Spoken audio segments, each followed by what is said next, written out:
de estas verdades y que te glorifique, Señor, en nuestras vidas y corazones, limpiando de todo pecado, de toda maldad, nuestras vidas, nuestras mentes, nuestros corazones, que te hemos ofendido de pensamiento, sentimiento, actitud. Suplicamos de todo corazón que tú tengas la bondad de perdonarnos y preparar nuestra mente y corazón para la enseñanza. Lo pedimos, te pido también porque lleves a cabo tu voluntad en la conexión para que no haya inconvenientes, no haya problemas, Señor, y para que tengamos esa oportunidad de glorificar tu nombre en medio de estas necesidades, en medio de estas circunstancias. Por eso pido y suplico la bendición en nombre de Cristo. Amén. Bueno, mis amados hermanos, no somos muchos, pero somos machos, decía un dicho. Así que vamos a comenzar con la lección número 7 en su segunda parte. Si recuerdan bien, la semana anterior tuvimos el comienzo, la primera parte de esta lección 7, que se llama Distinto no diseñado. Y veíamos específicamente 2 Corintios 6, 14 al 18, cómo dentro del contexto del ministerio no hay ninguna relación entre las tinieblas y la luz, entre los ídolos y el templo de Dios, etc. Y veíamos cómo nosotros no podemos pretender tratar de acomodar la iglesia a los deseos y a las expectativas de la gente y de la cultura. Hay algo que debemos entender, es que la palabra de Dios es la que transforma la cultura, no que la cultura tenga que adaptarse o nosotros tengamos que adaptar la palabra de Dios a la cultura, sino al contrario. La cultura tiene que adaptarse a la palabra de Dios. Y por eso esta lección es tan importante y veíamos cómo nosotros debemos ser una comunidad distinta al resto del mundo, no implicando que salgamos de este mundo, sino que veamos las cosas diferentes, y por eso necesitamos tener un testimonio donde se refleje la gloria de Cristo en todo lo que hacemos. Y esta noche vamos a ver la segunda parte de esta preciosa lección. Así que la iglesia no debe ser removida del mundo, fue lo último que dijimos, sino separada y distinta al mundo. Y ahí habíamos quedado hace 8 días. Esta noche vamos a ver, dentro de esta lección número 7, distinto, no diseñado en cuanto a las vidas santas. Vamos a partir de ese subtítulo de la lección, Vidas Santas. ¿Cómo deberíamos lucir como una comunidad? ¿Cómo deberíamos lucir? Bueno, la respuesta es que, de acuerdo a las Escrituras, nuestras diferencias deberían consistir en vidas santas que expresan un amor sacrificial. Y este asunto del amor sí que es supremamente clave e importante, porque a veces nosotros pensamos que el amor es compasión, sentimientos, emociones, y eso es parte de lo que hace referencia al amor, pero el amor cubre muchísimo más que eso. Dios mismo define el amor como obediencia, o sea que el amor va a diferenciar nuestras vidas de los demás. Dice primera de Pedro, primera carta de Pedro 1, capítulo 1, versículo 14 al 16, dice: como hijos obedientes, no os conforméis a los deseos que antes teníais estando en vuestra ignorancia. O sea, antes de la salvación en Cristo estábamos en ignorancia, ignorábamos la salvación, ignorábamos la gloria de Dios, la gloria de Cristo, el evangelio lo ignorábamos. Dice el versículo 15, sino como aquel que os llamó es santo, sed santos. Sed también vosotros santos en vuestra manera de vivir, porque escrito está, sed santos porque yo soy santo. Este pasaje es supremamente interesante porque es una de las manifestaciones más categóricas en las escrituras en cuanto a nuestra forma de ser, en nuestra forma de vivir, dentro de nuestra conducta cristiana. Y esto porque desafortunadamente se ha perdido el concepto de santidad a través de las diferentes manifestaciones y desarrollo de la iglesia misma, cuando se han introducido falsas doctrinas, falsos profetas, herejías, y entonces ese concepto de santidad, cuando uno lo expone, mucha gente habla de qué aburrimiento, eso era en la antigüedad, eso era para los reformados para atrás, cosas como esas, y es una total ignorancia, porque la Biblia es la misma, es una sola, y la Biblia no ha variado, ni va a variar. Lo que ha variado es el mundo. Pero entonces ese tipo de conceptos con el tiempo se empiezan a distorsionar y empiezan a variar y empiezan a cambiar.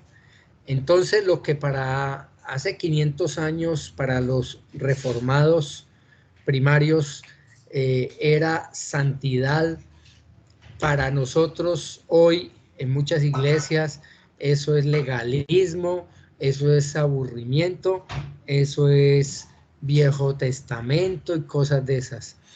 Y por eso es lo que vemos en este mundo llamado, entre comillas, cristiano, donde hay iglesias, personas que llegan a visitarnos y dicen, pero es que aquí no se mueve el espíritu, aquí no está el espíritu y cosas de esas. Todas esas indicios de personas carismáticas, emocionales, emotivas, que terminan juzgando la iglesia por que es música de himnarios o música no es estridente, no es emocional, no es nada de esas cosas que hoy se ven comúnmente en las iglesias cristianas o mal llamadas cristianas, porque están desafortunadamente desviadas de la real razón de la iglesia. ¿Cuál es el concepto real que debemos tener en esa santidad? Bueno, este pasaje de Primera de Pedro en el versículo 14 dice que no os conforméis. Esa palabra conformar significa no adaptéis, no os adaptéis, no adaptarnos. Adaptación implica acomodarnos a las circunstancias o condiciones reinantes. Eso es lo que se define como adaptación o conformación. O sea, es acomodarse a las condiciones del entorno. Y Dios dice que no nos adaptemos o no nos conformemos al mundo. En este caso, en Pedro específicamente dice, a los deseos que antes teníais estando en vuestra ignorancia. O sea, ¿qué es lo que deseábamos antes del Señor Jesucristo? Bueno, hablábamos al principio, antes de comenzar la clase, de los diferentes ídolos, el deporte, la diversión, todas esas cosas. Y nosotros tenemos hoy que lidiar con ese tipo de entretenimiento que nos oferta el mundo, que nos oferta la sociedad, la misma tecnología, todas esas cosas, pues uno termina adaptándose, conformándose al mundo sin darse cuenta. Bueno, yo no estoy en contra de la tecnología, al contrario, gracias, le doy gracias a Dios por la tecnología que nos permite tener estas clases interactivas y virtuales, pero, pero es que el problema es cuando esa tecnología termina sometiéndonos, termina dominándonos, esclavizándonos. Y eso es triste, lamentablemente triste. Debemos tener el dominio propio para saber que todo está en su tiempo y hay que utilizar la tecnología para bien, no para perder el tiempo, no para publicar bobadas o vulgaridades o cosas de esas, sino para la gloria de Dios. Recuerden, apuntemos siempre a la gloria de Dios, porque cuando apuntamos a la gloria de Dios, entonces vamos a estar haciendo la voluntad de Dios, porque todo lo que Él provee y hace y nos da es para su gloria. Entonces, la iniciativa de Dios cuando dice ahí en el versículo 15 que sino como aquel que os llamó es santo, el Señor Jesucristo, Dios Padre, Dios nos ha llamado a ser santos, porque Él fue quien transformó nuestra vida para ser separados. Recuerde que la palabra santo es separados, apartados o puestos en alto. Pero santos, ¿en qué sentido? Porque dice que os llamó. Esa iniciativa misericordiosa de Dios nos llama efectivamente a una nueva vida en Cristo, separados, quiere decir distintos a este mundo, porque ahora ya no vivimos para el mundo, ya no vivimos para esos deseos de la carne, para esa idolatría del mundo, para el entretenimiento del mundo y todas esas cosas, sino ya vivimos para Cristo. Así que por eso dice que seamos santos en toda vuestra manera de vivir. Y esta vuestra manera de vivir está directamente relacionado con nuestro testimonio de vida. Nuestro testimonio de vida debió haber sido transformado en la conversión, porque ya no nos portamos igual, ya no queremos lo mismo, ya no nos satisface lo mismo, ya no luchamos ni buscamos ni nada de lo que antes nos esclavizaba y nos dominaba. Llega y dice el versículo 16, sed santos porque yo soy santo. Cuando habla de ser santos, al igual que en el Antiguo Testamento, Israel fue apartado por Dios entre todas las naciones circundantes para que fuera diferente, para que fuera distinta, para que fuera una nación santa. Y la iglesia está exactamente en la misma posición que el Israel étnico del Antiguo Testamento. La iglesia de Cristo debe apartarse del pecado para servir al Dios vivo, al Dios verdadero. Por eso Primera de Pedro 2:9 dice, pero vosotros sois linaje escogido, real sacerdocio, nación santa, pueblo adquirido para posesión de Dios, a fin de que anunciéis las virtudes de aquel que os llamó de las tinieblas a su luz admirable, el admirable consejero, Dios eterno, Padre eterno, príncipe de paz. Nosotros fuimos puestos por la misericordia de Dios dentro del cuerpo de Cristo, dentro de la iglesia de Cristo, para hacer una congregación distinta, un cuerpo, una iglesia diferente, una iglesia santa, puesta en alto, puesta en la presencia de Dios, para anunciar al admirable, al consejero, al Padre eterno, al príncipe de paz, para anunciar su luz admirable, su gloria. ¿Y cómo van a ver la gloria de Dios en nuestras vidas si estamos en tinieblas? Es imposible, si estamos en pecado. La gente puede ver nuestro gozo, nuestra tranquilidad en medio de las vicisitudes, de las pruebas, necesidades, angustias, ataques, tropiezos, acusaciones, etcétera, etcétera. Ellos pueden ver la luz de Cristo, ellos pueden ver la gloria de Cristo en nuestras vidas. Por eso vamos a ser diferentes. Esa persona no contesta igual, esa persona no tiene el mismo lenguaje soez del mundo, las groserías que se escuchan a toda hora en el lenguaje normal o corriente, que para la gente ya se hace como muy usual o común, y nada que ver. Nosotros fuimos apartados, una nación santa, para anunciar esas virtudes de esa luz admirable. Está hablando de la gloria de Dios. Él nos llamó de las tinieblas a la luz admirable, nos llamó a la gloria de Cristo, a la gloria de Dios. Recuerden que el Señor Jesucristo es Dios hecho hombre, se encarnó para mostrarnos la gloria del Padre. Por eso cuando le dijo a Natanael, el que me ha visto a mí ha visto al Padre, porque Cristo en su parte humana vino a mostrar la gloria de Dios directamente, en forma física, directa. Ahora, cuando dice, ahí en 1 Pedro 1:16 dice, porque escrito está, ahí está el apóstol Pedro, bajo la inspiración del Espíritu Santo, está citando el Antiguo Testamento.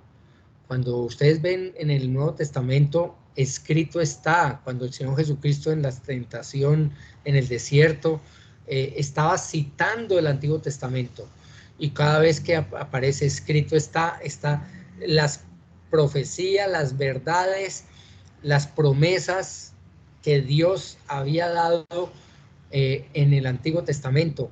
Aquí está diciendo, porque escrito está, sed santos porque soy santo. Está citando literalmente, ustedes lo pueden comprobar ahí en Levítico 19:2. Levítico 19:2 dice, habla a toda la congregación de los hijos de Israel y diles, seréis santos porque yo, el Señor vuestro Dios, soy santo. Eso lo está citando Pedro, pero ya no a nivel del Israel étnico, el Israel del Antiguo Testamento. Ahí está, ahora lo está citando es en aplicación directa a la iglesia, a los creyentes, a la nación santa, al pueblo adquirido, a la posesión de Dios, el linaje escogido, el real sacerdocio. Y por eso podemos entender que ahora la iglesia es el Israel de Dios. El Israel de Dios es Cristo, pero nosotros en Cristo adquirimos esa nacionalidad espiritual. El Israel de Dios ahora somos nosotros, es su iglesia, los creyentes, según Gálatas 6 en adelante. Ahí está la razón por la cual Dios quiere que nosotros seamos diferentes, distintos. Ahora, cuando habla de ser santos, porque yo soy santo, el Señor Dios está poniendo la norma y la motivación a su pueblo. En este caso, Pedro está citando este pasaje, poniendo la norma y la motivación a través del Espíritu Santo, la motivación del cristiano para la santidad debe ser la perfección moral absoluta de Dios mismo.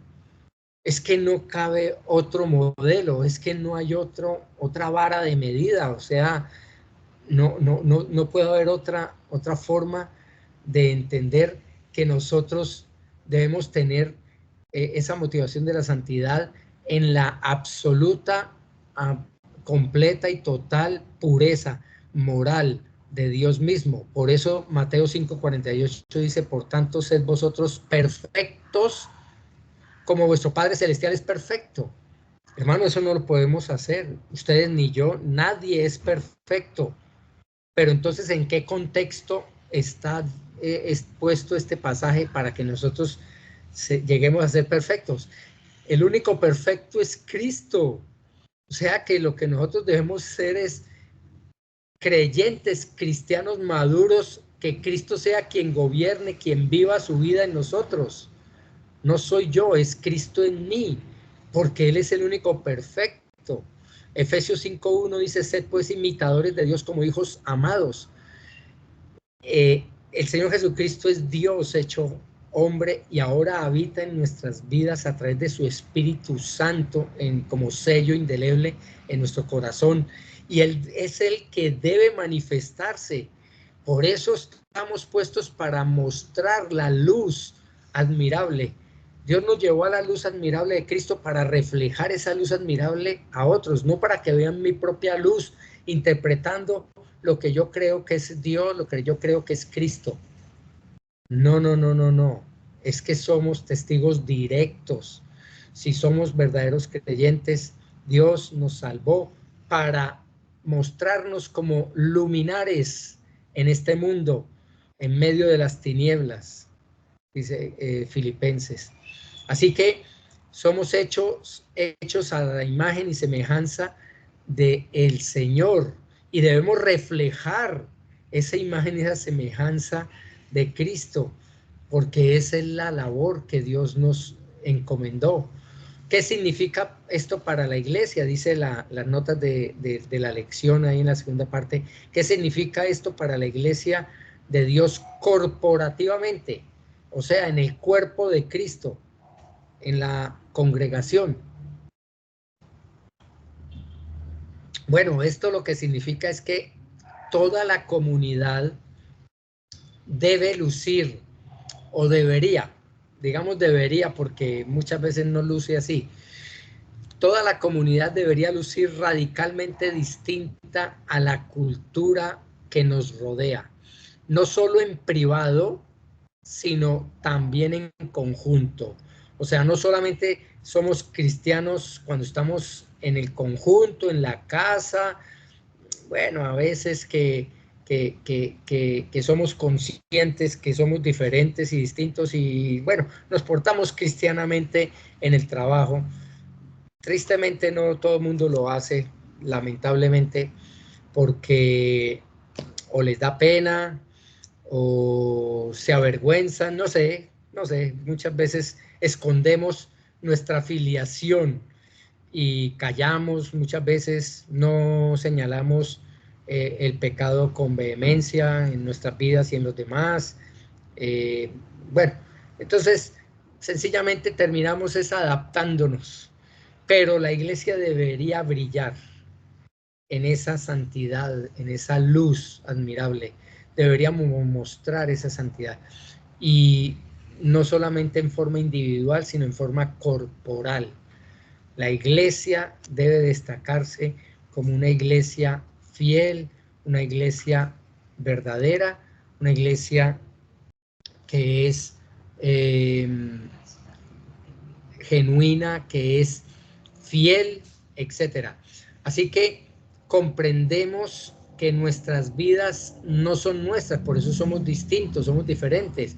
Las vidas nuestras ya no nos pertenecen, nos pertenecemos es unos a otros. Ya esa pertenencia ya es colectiva. Yo ya hago parte soy miembro activo de un cuerpo, el cuerpo de Cristo. Y por eso, si un miembro se duele, todo el cuerpo se duele. Porque estamos en función de la iglesia. del cuerpo del Señor. Ya no es egoísta, ya no es narcisista, ya no es narcisista esa visión, ya no es personalista, aunque la cultura sea egoísta, egocéntrica, narcisista, no importa, nosotros ahora somos transformados, Dios nos transforma, por eso le pertenecemos a Cristo. Dice 1 Pedro 2:12, dice, mantened entre los gentiles una conducta irreprochable, a fin de que en aquello que os calumnian como malhechores, ellos por razón de vuestras buenas obras, al considerarlas, glorifiquen a Dios en el día de la visitación. Este es otro de esos pasajes absolutamente claros, contundentes, en cuanto a nuestra forma de ser, nuestra forma de vivir, nuestra forma de actuar, nuestra forma de hablar, nuestra forma de pensar, nuestra forma de decidir, tomar decisiones. Esto está enmarcado dentro de la conducta irreprochable que Dios quiere que tengamos. Dice, mantened entre los gentiles. Ahí no dice sepárense de los gentiles, váyanse a las montañas, váyanse a los conventos, a los sitios alejados y vivan su cristiandad. No, ahí está hablando entre el mundo en general, entre la gente incrédula, mantengamos, dice, una conducta irreprochable.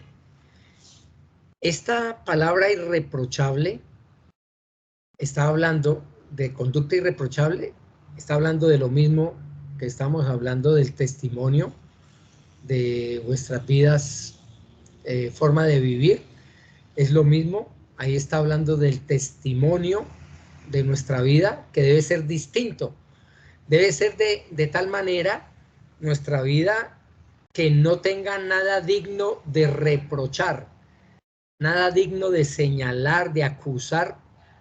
Nos van a acusar, hermano, nos van a acusar, pero no, o sea, va a ser una acusación falsa, no justamente, no justificadamente. Ese reproche va a ser por ser creyentes y por ser fieles, por ser bíblicos, por ser escriturales.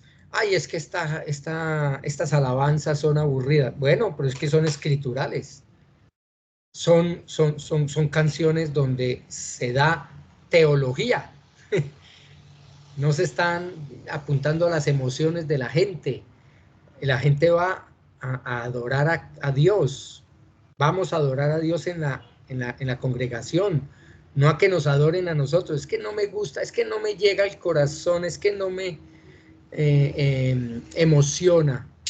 Cosas como esas, nada. Por eso, y ser irreprochable es un aspecto donde todos esos requisitos que se dan para los obispos, para los ancianos, para los pastores, aparece irreprensible, que es el mismo término irreprochable aquí en 1 de Pedro 2:12. En los requisitos para los ancianos, para los pastores, para los obispos o dirigentes de la iglesia, estos requisitos también aplican a todo creyente. Esto no solamente, no, los pastores son los únicos irreprensibles, el resto que viva como quiera. No. Esto es para un creyente verdadero. Estas listas son unas listas panegíricas. El que sean panegíricas quiere decir una lista ideal, la lista ideal. El único que puede cumplir esas listas es nuestro Señor Jesucristo. Por eso, cuando habla en 1 Timoteo 3:2 y en Tito 1:6 de irreprensible o irreprochable, no significa una persona sin pecado, porque entonces nadie, ningún ser humano calificaría para ser creyente, ni siquiera creyente, mucho menos obispo, anciano, pastor. No, no, no significa sin pecado. Significa, el único que podría calificar es el Señor Jesucristo. Precisamente por eso es una lista panegírica. ¿Por qué? Porque es una lista que solamente la puede llenar nuestro Señor Jesucristo.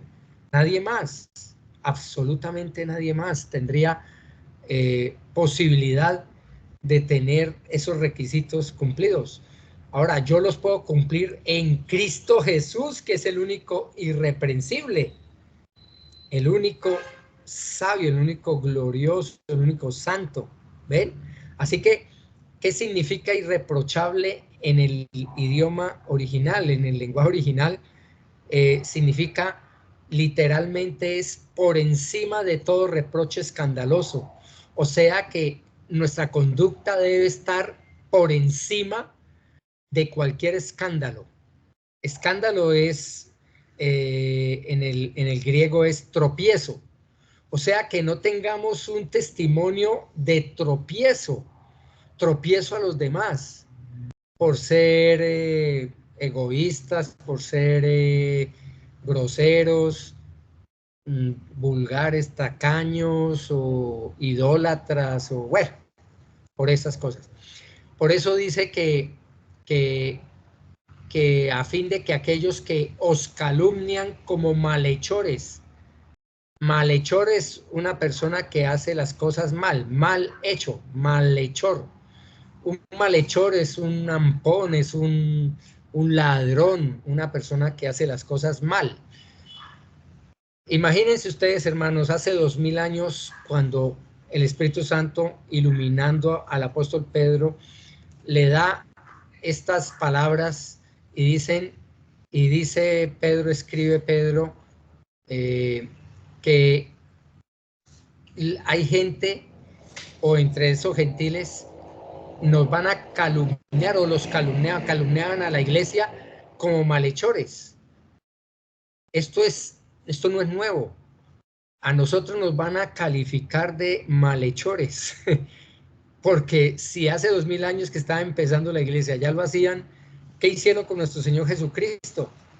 Lo calificaron de comilón y bebedor de vino, como hijo de Belcebú, como falso profeta, como, mejor dicho, hijo de fornicación, mejor dicho, lo acusaron de todo. Y esas calumnias, bueno, podemos hacer un recuento rápido de las acusaciones que se hacían a los creyentes en el tiempo del apóstol Pedro, hace 2000 años. Acusaban a los creyentes de deslealtad al emperador. Ahí en Juan 19:12 dice que como resultado de esto Pilato procuraba soltar al Señor Jesucristo porque no encontró nada digno de verdad de la acusación que le hacían. Dice, pero los judíos gritaron diciendo, si sueltas a este, no eres amigo del César, y de todo lo que y todo aquel que se hace rey se opone al César, o sea, al Señor Jesucristo, como a nosotros, como a los cristianos de esa época, los acusaron de deslealtad al emperador por decir que Jesucristo era el rey, por decir que Jesucristo era Dios.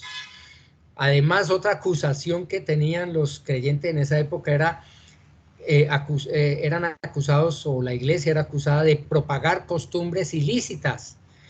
Dice Hechos 16, 20 y 21, después de haberlos presentado los magistrados superiores, dijeron, estos hombres siendo judíos alborotan nuestra ciudad y proclaman costumbres que no nos es lícito aceptar ni observar, puesto que somos romanos. O sea, acusaban a la iglesia de promover costumbres paganas. Son unos mentirosos de miedo. En tercer lugar, acusaban a la iglesia y a los creyentes de difamar los dioses falsos, porque como se predicaba el Dios verdadero, se oponían a la idolatría. Y ustedes pueden leer ahí Hechos 19, 23 al 40 y algo, donde está el caso de los plateros, de los templecillos de la diosa, falsa diosa Diana de los Efesios, diosa de los Efesios. Entonces hubo alboroto y toda cosa porque se acusaban de difamar a los dioses sagrados de esas culturas. Y finalmente, en cuarto lugar, se acusaban de alborotar el mundo. Eso lo vemos ahí en Hechos 17, cuando dice, en versículos 6 y 7, dice, al no encontrarlos arrastraron a Jasón y a algunos de los hermanos ante las autoridades de la ciudad, gritando, esos que han trastornado al mundo han venido acá también, aquí a alborotar el pueblo. Y Jasón los ha recibido y todos ellos actúan contra los decretos del César diciendo que hay otro rey, Jesús. Eran falsas acusaciones y eso va a suceder cuando ustedes y yo somos diferentes. Muchas iglesias y creyentes y pastores que quieren adaptarse a este mundo son amabilísimos con todo el mundo, queridísimos con todo el mundo, no, mejor dicho, son una monedita de oro para todo el mundo. A mí esas personas, ese tipo de creyentes no están haciendo la obra de Dios.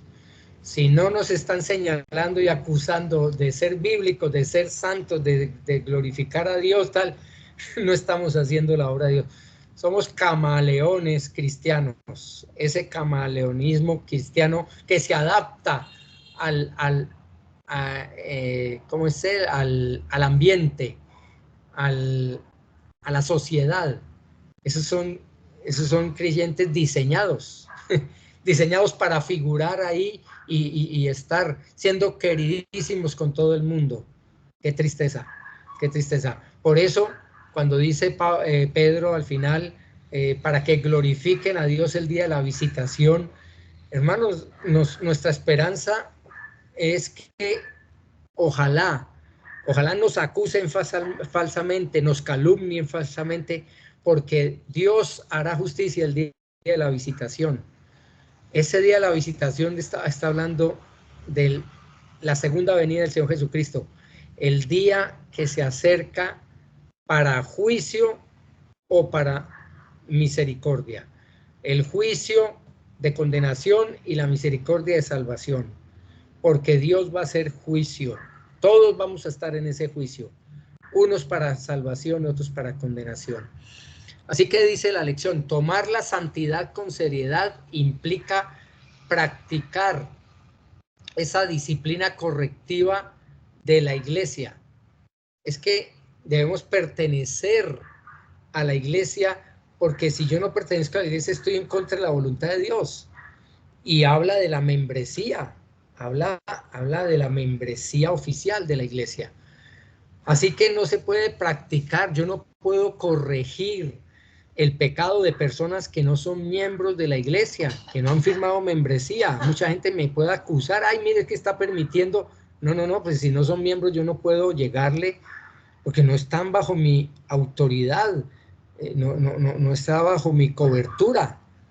Yo puedo decirles, yo puedo señalarles, puedo tal, pero disciplinarlos delante de la iglesia, en una reunión extraordinaria, en una asamblea extraordinaria, y decir, mire, es que estos hermanos están en fornicación, tal vez, pero es que no son creyentes y ni son miembros de la iglesia. No, la iglesia se compone de gente que es salva y que no es salva. ¿Por qué? Porque Dios lo estableció de esa manera. Recuerden lo que les he dicho. Entre los 12 estaba el diablo, Judas. Así que debemos practicar la disciplina correctiva, corregir. Por ejemplo, Pablo pidió que la iglesia sacara, expulsara de la membresía de la iglesia de Corinto, de esa comunión, a un hombre que incluso los incrédulos tenían como concepto escandaloso el que esa persona tuviera relaciones sexuales con su madrastra, con la mujer de su papá. No era la mamá, sino con otra mujer de su padre. Y Pablo dice ahí en 1 Corintios 5, para tener el contexto desde el 1, dice: en efecto se oye que entre vosotros hay inmoralidad, y una inmoralidad tal como no existe ni siquiera entre los gentiles, al extremo de que alguno tiene la mujer de su padre, y os habéis vuelto arrogantes en lugar de haberos entristecido, para que el que de entre vosotros ha cometido esta acción fuera expulsado de en medio de vosotros. Pues yo por mi parte, aunque ausente en cuerpo, pero presente en espíritu, y como si estuviera presente, ya he juzgado al que cometió tal acción. En el nombre de nuestro Señor Jesús, cuando vosotros estéis reunidos en asamblea, la iglesia, y yo con vosotros en espíritu y con el poder de nuestro Señor Jesús, entregad a ese tal a Satanás para la destrucción de su carne, a fin de que su espíritu sea salvo en el día del Señor Jesús. Vuestra jactancia no es buena. ¿No sabéis que un poco de levadura fermenta toda la masa? Limpiad la levadura vieja para que seáis masa nueva, así como lo sois sin levadura, porque aún Cristo, nuestra Pascua, ha sido sacrificado.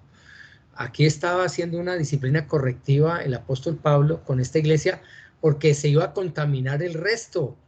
El resto iba a tener las mismas presunciones, los mismos deseos de pecar y de fornicar, y bueno, y pues ¿dónde está el testimonio individual y dónde está el testimonio corporal? El testimonio de Cristo. Esto era un tropiezo terrible. Y cómo estos corintios se estaban jactando.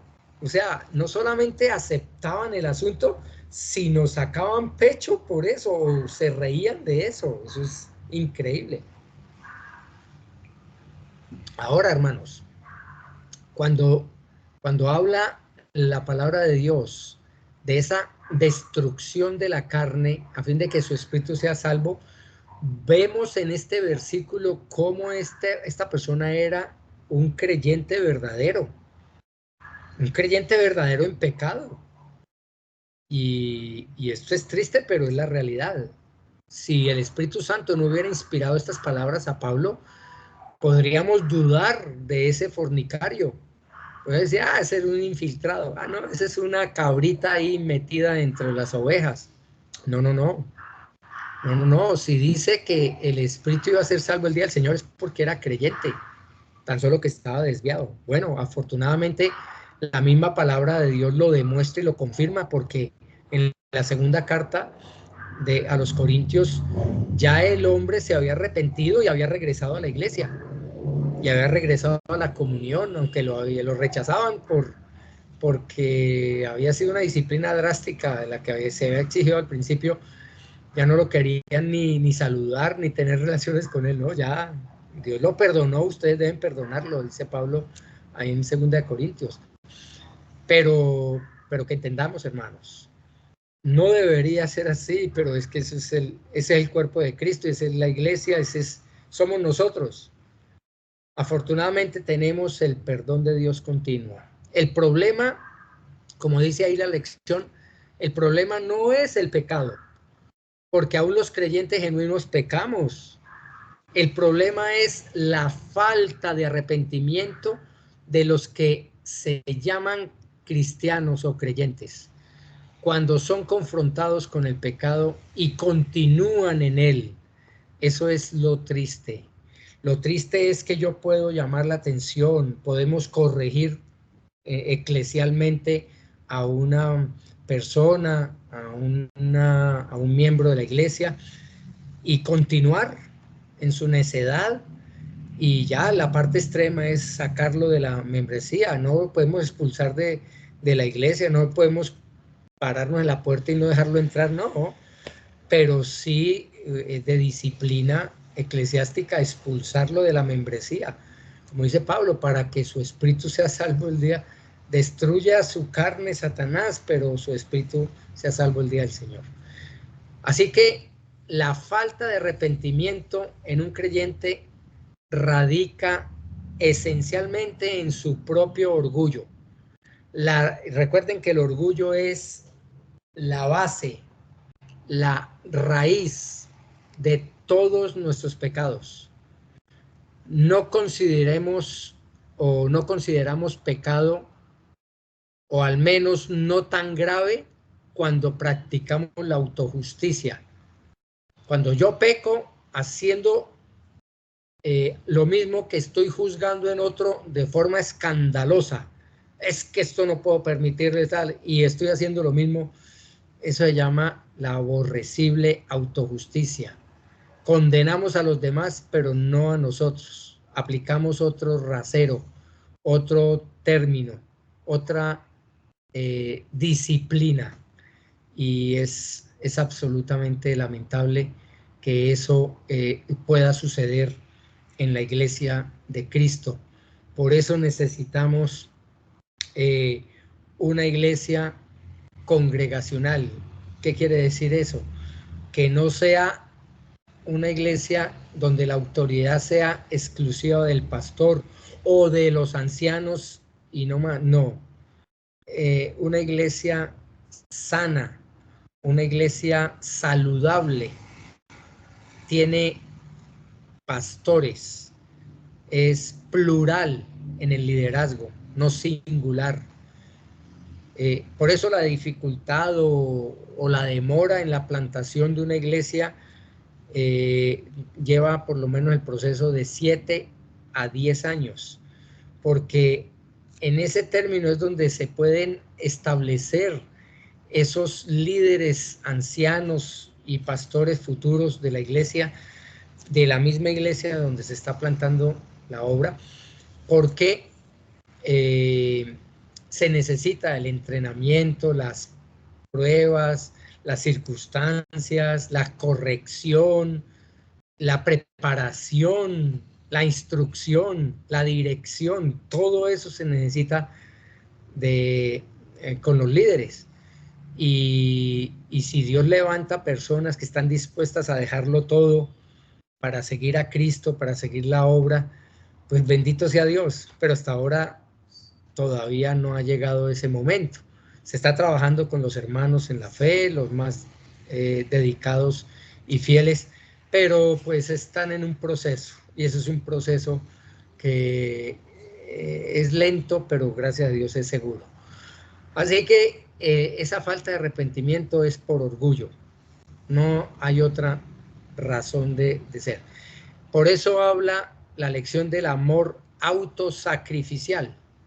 El amor autosacrificial. Las iglesias deberían ser distintas a la comunidad del mundo, siendo comunidades amorosas. O sea que nosotros debemos ser caracterizados como iglesia, a diferencia de las demás iglesias, por así decirlo, del mundo, como las tradiciones romanas, las iglesias que tienen otras connotaciones teológicas, doctrinales.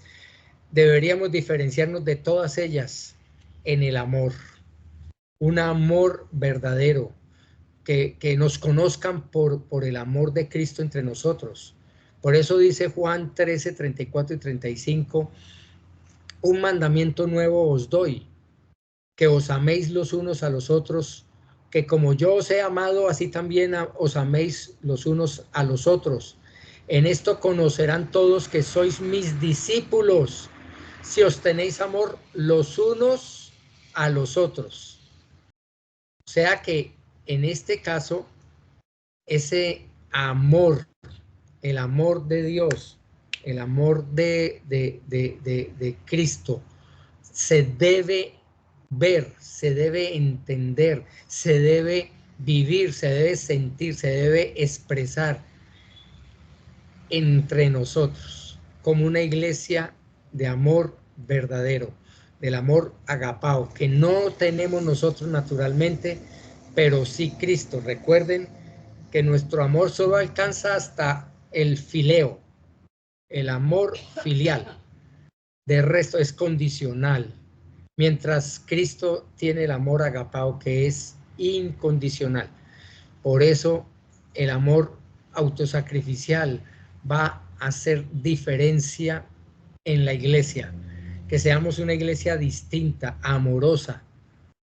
Cuando alguien está en prueba, en necesidad, que llamemos, que le escribamos, que lo hagamos.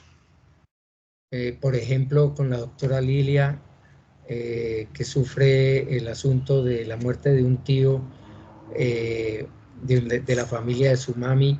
Entonces, ya le escribimos, ya la saludamos, ya le preguntamos, etcétera.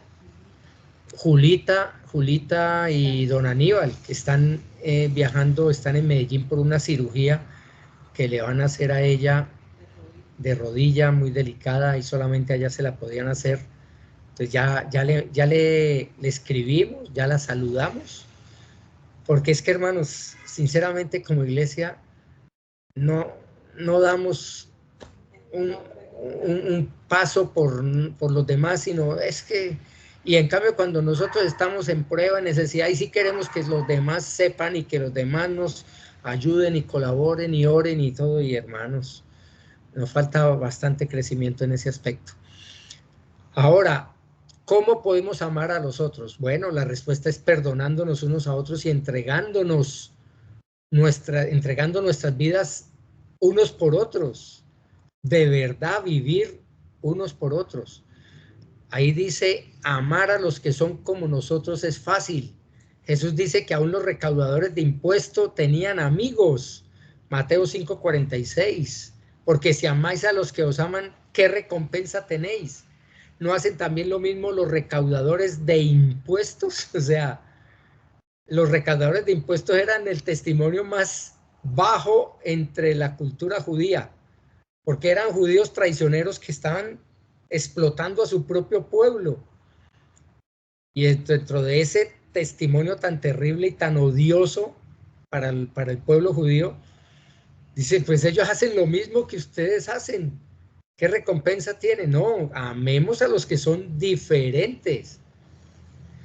Amar como Cristo es lo que Dios quiere, y ese amor es imposible si Cristo no es el que lo hace en nosotros. Significa amar a quienes son radicalmente diferentes a nosotros, ya que no somos un club. La iglesia no es un club de afiliación donde vamos cada fin de semana, nos divertimos, pasamos 2 horitas y saludamos a los otros socios del club y regresamos a la casa. Y como no, hermanos, no somos un club. Una iglesia no es un club. Efesios 3:10 dice, a fin de que la infinita sabiduría de Dios sea ahora dada a conocer por medio de la iglesia a los principados y potestades en las regiones celestiales.